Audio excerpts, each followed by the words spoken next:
Hey guys, Chris here, and I'm Ukrainian Canadian. Today is June 13th, 2025, and let's get to the news and updates happening in Ukraine, Russia, and the world, shall we?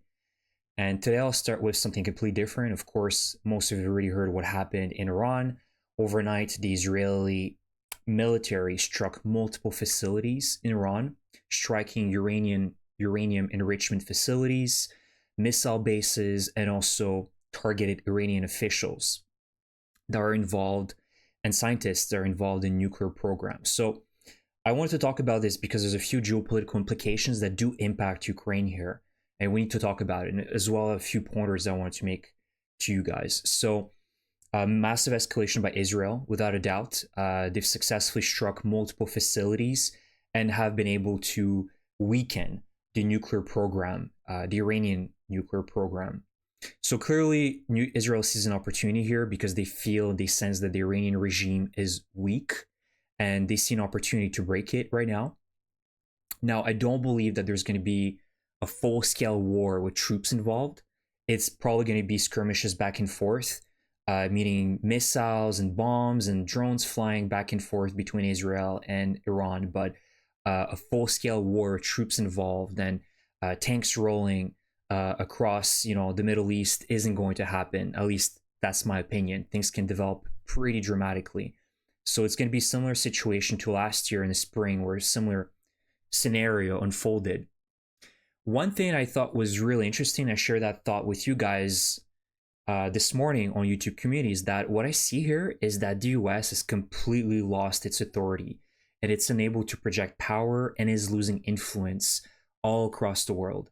Now, Trump can claim as much as he wants that he's taking credit for this strike, that he's helping Israel, that his patience has ran out and now is the time to strike Iran. But in reality, I don't buy that 1 cent. I think that genuinely Trump wanted to make a deal with Iran, and that didn't make Israel happy. Israel did not believe in this deal. Israel thought that the US was, again, making a deal behind their back, just as the US is doing the same with Russia in context to the Ukrainian people. We know very well that you can't make a deal with the Russians, and making a deal with Iran is kind of similar, right? It's a regime that is, their whole slogan is the destruction of Israel, right? So making a deal with them is only temporary.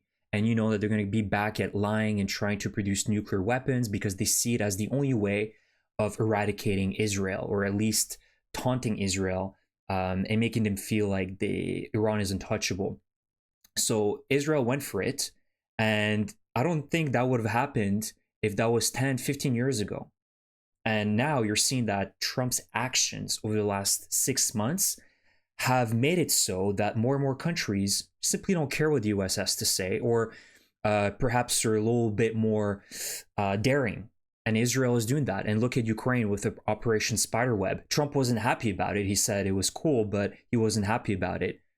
What did the Ukrainians care? Because they knew that either way, Trump has lost the narrative. He has lost the influence, and he's become irrelevant. And the United States, unfortunately, is really losing its authority. So this has massive implications across the globe. As I've mentioned, this sends signals to China that maybe they can go for Taiwan or other island nations in the Pacific. Russia could push their luck and conduct a new offensive somewhere in the Baltics. That is very possible, right? Even though the military of Russia has decayed, they still have a tremendous supply of manpower. And of course, they have drones. So the capabilities are still there with Russia. And Trump, all that he's been doing over the last few months is all talk, but no action. And everybody now is calling Trump's bluff. And he has just no contingency plan whatsoever. So this is a massive geopolitical implication, in my opinion. You guys can let me know what you think about it. But the consequences are massive. We're going to have a much more instability on this planet, unfortunately, more conflicts, and the US seems to be completely disinterested in managing that anymore. So I don't see that as a positive development. And also, unfortunately, this also can benefit the Russians short term because the oil price is already going up with this exchange of attacks between Israel and Iran. So that is obviously going to increase the revenue for the Russian regime short term, right? It can calm down over the next few weeks, but right now the oil prices are increasing, unfortunately. So that's just a small little summary of what happened and some implications that I want to discuss. And as I'm speaking right now, Iran is retaliating. They've launched already ballistic missiles towards Israel, and some of them unfortunately have reached Tel Aviv and some other major Israeli cities. So we'll see how that develops, but definitely escalatory right now. The other thing I want to talk about is something that occurred yesterday, a colossal achievement by Ukraine. So Russia has hit the 1 million casualty mark as of yesterday. And I think that these are conservative numbers. I don't think they're bloated. I really do believe personally that there are legitimate casualties on the Russian side. Now, let's not forget that Ukraine also has large casualties. I think the estimates give it about 300,000. So still way less compared to Russia. And this is a huge achievement for Ukraine as well, to have been able to pretty much destroy a million Russians in the last 3.5 years. Let's just think back in February. Nobody gave Ukraine a chance. Everybody said that Ukraine would even stand 3 days or a week. And 3.5 years, we're entering the fourth year of this war. And Ukraine is holding strong. Yes, there are difficulties, but there is absolutely no way, and I think nobody here believes that Russia is going to be able to take Kiev anymore. And so this is a huge, huge achievement by Ukraine. And thanks to Ukrainian partners, Ukraine can continue fighting. But there's one thing I want to talk about. It's not this achievement, but one thing that I thought was very interesting. It was an interview with George Barros, who is a team lead at the Institute for the Study of War.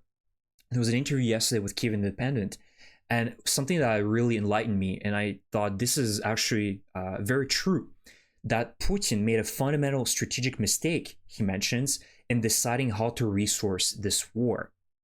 So what Vladimir Putin has done is that he created a system in which he doesn't use the monopoly violence of the Russian state to coerce Russians to go fight and die in Ukraine, as the Soviet Union might have. What Putin has done is that he's created an alternative social contract where he pays you to go fight in Ukraine.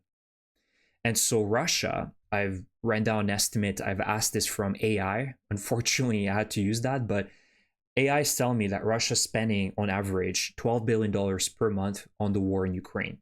Now, this is just a conservative figure. And the daily costs that's been calculated by the Institute for the Study of War for these sign-up bonuses for paying these Russian soldiers is $24 million alone, just for these sign-up bonuses, not for remittance for dead soldiers, monthly payments that the soldiers get. So Russia is now finding it difficult to continue paying these generous bonuses and attract new soldiers as the war drags on. And I've already mentioned this to you guys last week, how the sign-up bonuses have been cut in half, if not even more, in most of the oblasts in Russia. They used to be extremely generous, like $40,000 sign-up bonuses. This is a massive amount for an ordinary Russian person. And now they're being cut in half, if not even more.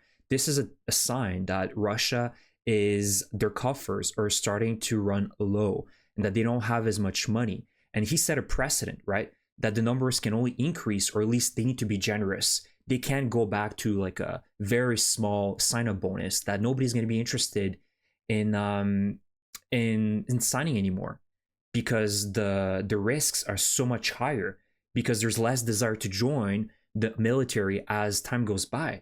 We know that their stories are being shared amongst the Russians about the brutality of the war and the terrible conditions that the soldiers live through once they get to Ukraine.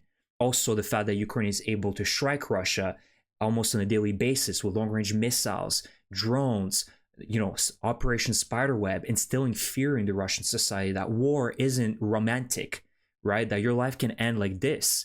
And, even these very generous bonuses don't have that much incentive anymore when your life is on the line. And that is really important. And we know that Russia went for this sort of way of resourcing the war following the mobilization that they did back in September of 2022. You guys may remember that that was a period of time where Russia was just losing a tremendous amount of territory in Ukraine through the counteroffensives in Kherson, Kharkiv, the northern Ukraine offensive in April to May of 2022 that liberated north of Ukraine in Kiev, in Chernihiv, and also in Sumy. And Putin found himself with almost no military, and so he had to quickly mobilize people. And we remember as well that during that time, over 1 million to 1.5 million Russians fled the country. Many tried to hide. There was a lot of, I wouldn't say protests, but a lot of unhappy Russians, and there was a lot of friction. And Putin really took a gamble with that.